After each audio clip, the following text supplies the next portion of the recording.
All right, everybody, so now I'm gonna walk you through the different Samsung camera native apps. So I currently have the Samsung S20, but I downloaded the Samsung S10 and Samsung S9 to walk through all the different settings in this tutorial.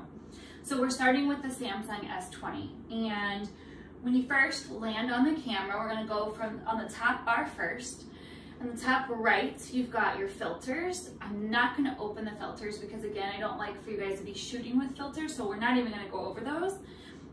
Then right next to it, you have the size of your frame. So you can do a 3:4, which is the most comparable to an iPhone, 9:16, which is perfect for Instagram stories, 1:1, which is a square, and last but not least, full size, which takes up the full screen and does zoom in a little bit closer to your subject matter.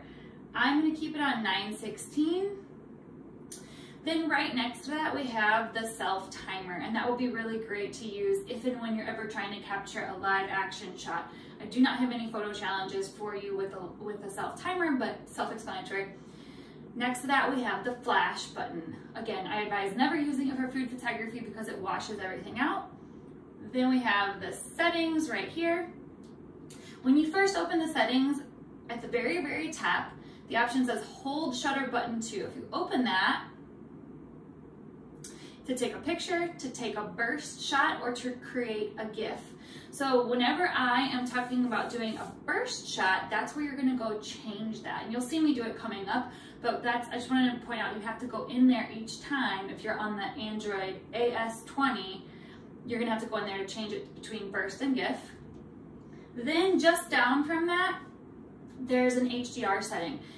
It says automatically apply HDR when needed. Go ahead and turn that on so that it will, you'll see it turn on whenever you're shooting in a brighter situation. You'll see a little HDR symbol come on your screen. And it's actually not my favorite way that HDR works. I have a preferred method. That is not it, but I'm gonna go ahead and leave that for now. Again, this is the AS20 setting. If you have an AS20, just like I did, you can download the other camera app. So we'll get there in a few minutes. So then scroll down just a little bit further, not even gonna address the rear video size and front video size, not dealing with that. You can change those on your own. They're perfect just how they are. Grid lines. Next, I want you to turn on your grid lines because coming up in a future module, you're gonna learn how to use the grid lines to compose your shots. So go ahead and make sure that those are turned on. Also turn on your location tags if they aren't turned on, because location tags allows when you're sorting in your photos, say you travel to different cities and states and you take photos, well, you know you were in Atlanta, so you can pull Atlanta and be able to find photos that you shot there. It's a really great organization tool. And then camera modes, you can reorder your camera modes on the front of the camera. Don't need to do that today. Shooting methods, so as a Samsung user, you have the ability to add a floating shutter, and you also have the ability to just tap the screen or show your palm for a selfie. We don't need any of that in our food and beverage photography, but I just wanted to show you where they're located. So that's the basic overall of the Samsung settings in the AS20. Let's go back into the camera.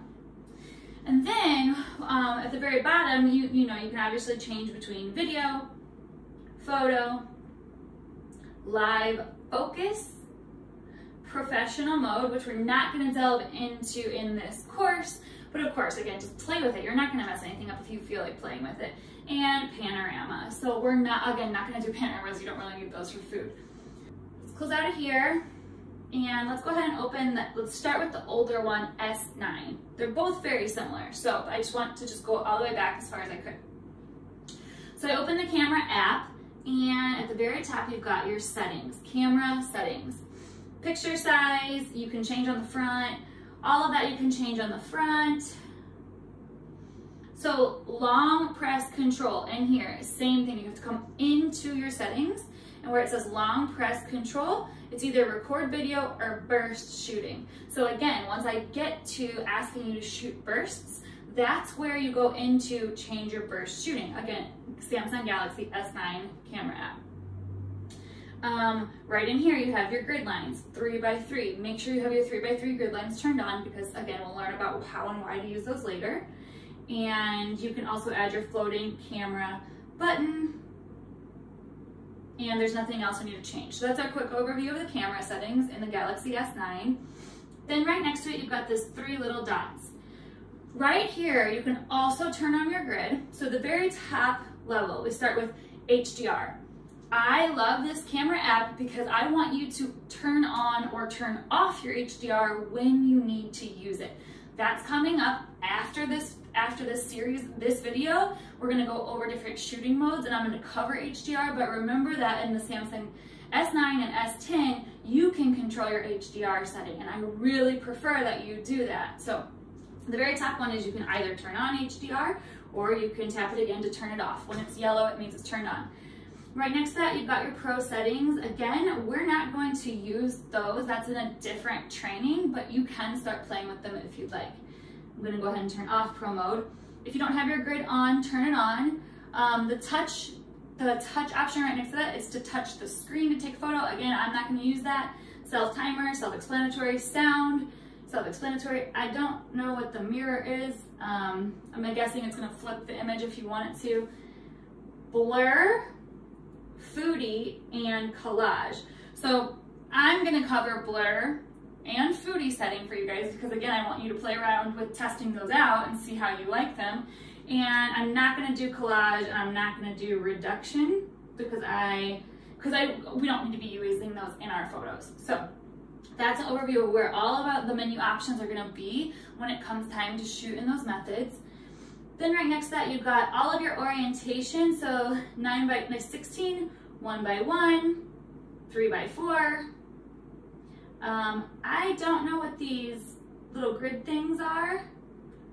They seem like they could be really cool, but I am not gonna address those because again, these aren't needed for us to be taking our beauty shots and food photos. So if you know how to use them, again, super great. I'm sure they're playful and fun. It seems like you might be able to take a photo collage, but not needed for what we're training on today. Right next to that, you've got your flash. Not using flash, then you can flip your camera around right next to that. And at the very bottom, that's where they've placed their filters. So again, not using filters because I prefer for you guys to learn how to edit and eventually learn how to use presets after you've taken the photo in the right color that you want it to be. So there we have that camera app reviewed.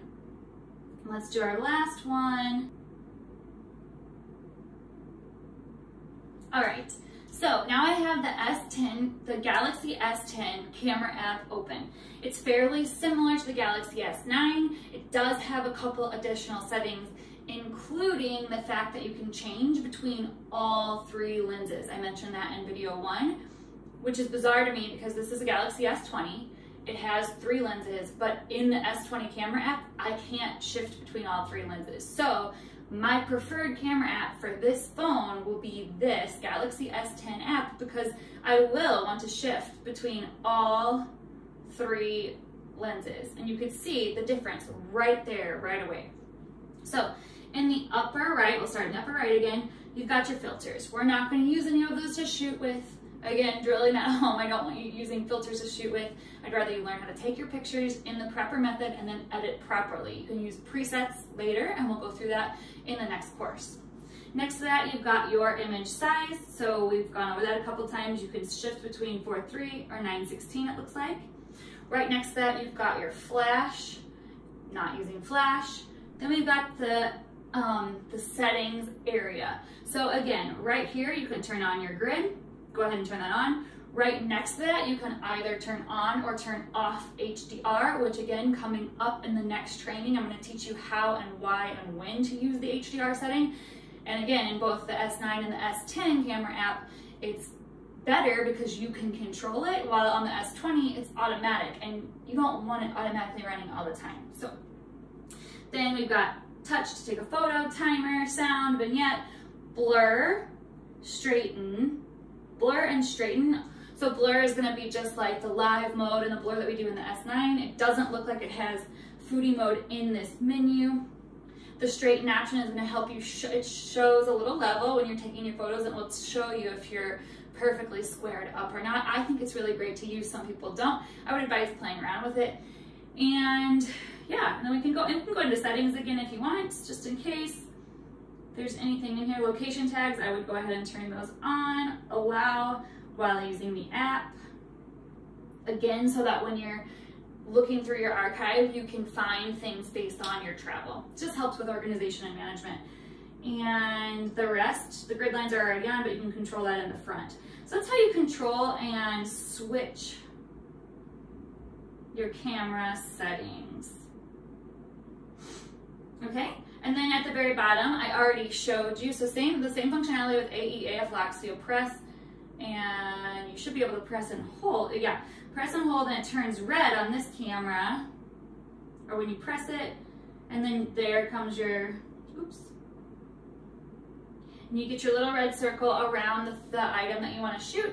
Then you can see on the bottom of the screen, unfortunately it goes away. That's a little bit frustrating because you should be looking at your exposure and you might be changing it often. So unfortunately the interface of this app isn't that great. But so when you tap where you want to set your focus, boom, then you see the light right down there show up, and it looks like, doesn't look like the AE/AF lock works as well on here. But it does look like once you set your exposure, it keeps the exposure set until you decide to change it. So, you know, pros and cons with each app, but play around. I would, like I said, if you have a different Samsung Galaxy, I would download the other 2 camera apps and then you know, kind of hodgepodge together until you figure out which one works the best for your flow and how much content you're creating. And then we've already gone through, you know, we know video. This has a really cool option to do a short video where it records it's an actual short 10-second video, which will be really great whenever you're trying to do your like pours or live action shots. And then also after that, it can turn it into a GIF, so like a little time lapse. It's pretty cool. And then I do know, so you could tap these, you can take a square photo.